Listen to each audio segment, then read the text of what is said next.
So the first thing that we want to talk about today is how to find a bank.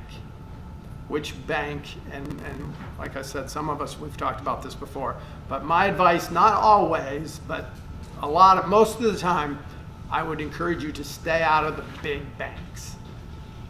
A big bank, Chase Manhattan, Bank of America, Wells Fargo, those kind of banks, because the reason is they are typically, their credit decisions, meaning lending you money, is driven by, I'll call it, punch-in boxes, X's and O's.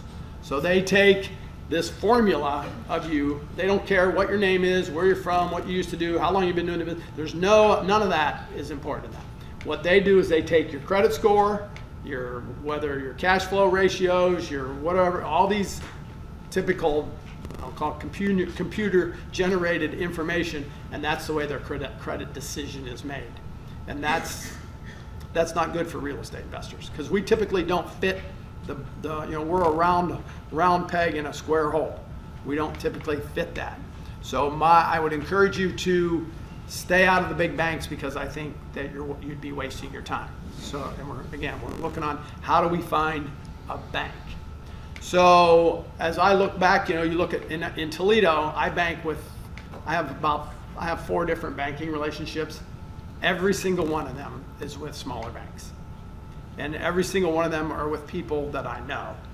So the first thing to find a bank is look at the smaller banks and stay out of the big banks. So I would encourage you to do that. Now, and maybe some of you, and I don't know where you're from, but when you start looking at, there's a little town called Genoa in Toledo. It's a suburb. Genoa Savings Bank. That's music to my ears. There's another one down in Bowling Green called Union Savings Bank.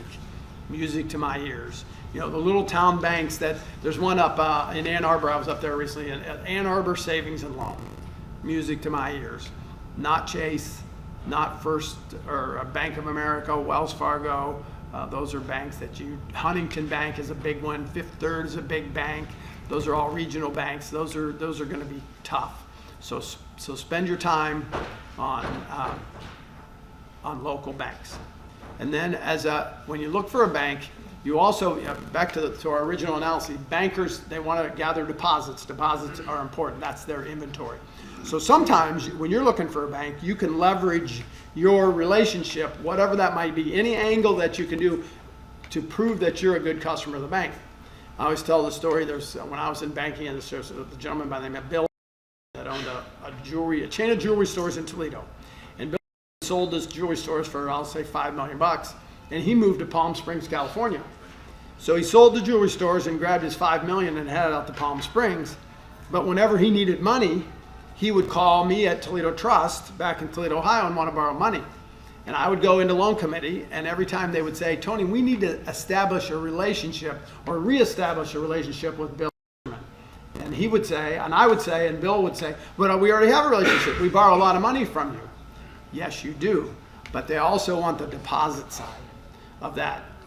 Bill didn't have any money on deposits with us. So every time I went into loan committee, we always have a summary that would say, what's the deposit relationship? And Bill had a 0 in there. Well, that hurt my cause when I was trying to get loans approved. So you can leverage the existing bank. Let's say, I don't know all of you, but if you're banking with a local bank right now and you've been there for 13 years, had your checking account there, maybe have a savings account there, maybe your mom banks there, your grandmother, whatever. Those are all important factors when you go in and sell yourself, because you've been a customer and you have a relationship with that bank. So you've scratched their back for years and years and years. Now it's time for them to scratch yours.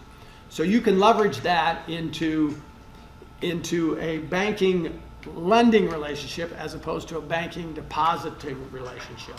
So that would be one as I'm sitting there, if I'm sitting there in your shoes, I'm thinking, okay, what can I do to find a bank? Well, first thing is, where do I bank now, and have I been good to them?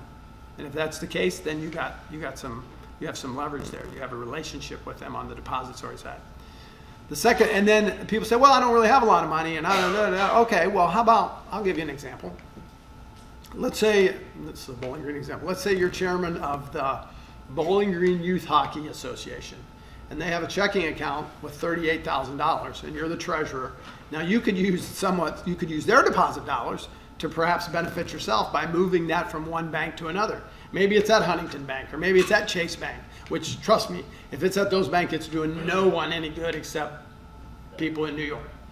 So you could take those dollars and move them over to a Genoa Bank or a Bowling Green First Federal or whatever, and that's a big deal to those banks. And you have the authority to move those, and you can leverage that into your own situation. You can use some of those kind of assets in order to assist you in your personal goals. So think about that. Church dollars, your mother's CDs, your grandmother's CDs, sometimes I say women must only have money. Guys don't have any, we waste it all.